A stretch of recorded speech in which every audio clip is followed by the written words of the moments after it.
but why. Two words you should not use when a prospect has a concern, objection, or has shared their decision with you. But why? Two words that create a defensive reaction from the person that you're speaking with. But why? Two words that stop any chance in that moment of collaboration and an open conversation.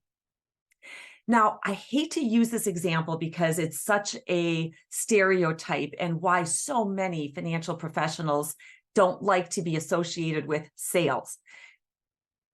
I was out shopping with my daughter for a car, and she came to agreement on a car with a very nice salesman.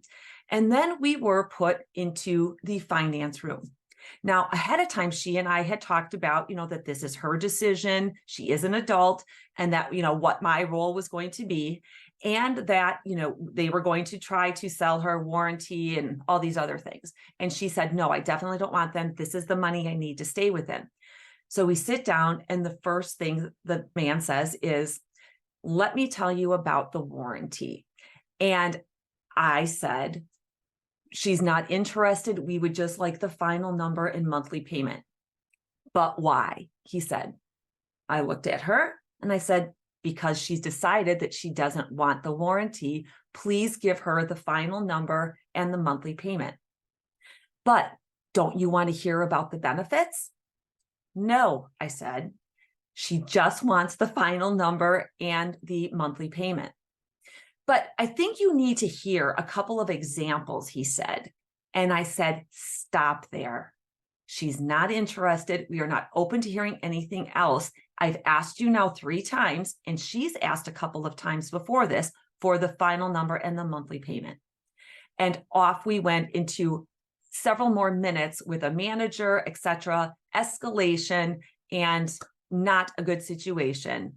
And no absolute loyalty on our end to them, or would we ever step in there again? So what happens when we use those two words?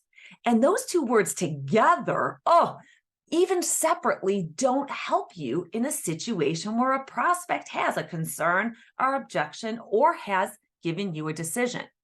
First of all, the word but is a contrary word. It's meant to compare and contrast something, not this, but this. And so when you let somebody know that you're going to listen to them or they're sharing something and you add but, you're right away letting them know you're going to oppose whatever was just said. And then the word why. Now you need to understand why, or you'd really like to understand why and help them discover why this is a barrier of some sort. Asking why outright early after hearing a concern, objection, or a decision, though, puts them on the defense. It's a guaranteed physiological reaction to why. And so put those two words together, and you can't get worse, I don't think, when you're in that situation. What can you do then? Well, I keep these messages short. So the tip for this message is don't use the word but or why when you hear a concern, objection, or a decision. Never put the two together and ask a prospective client, but why? Look for the next video. I'll share what you should do instead.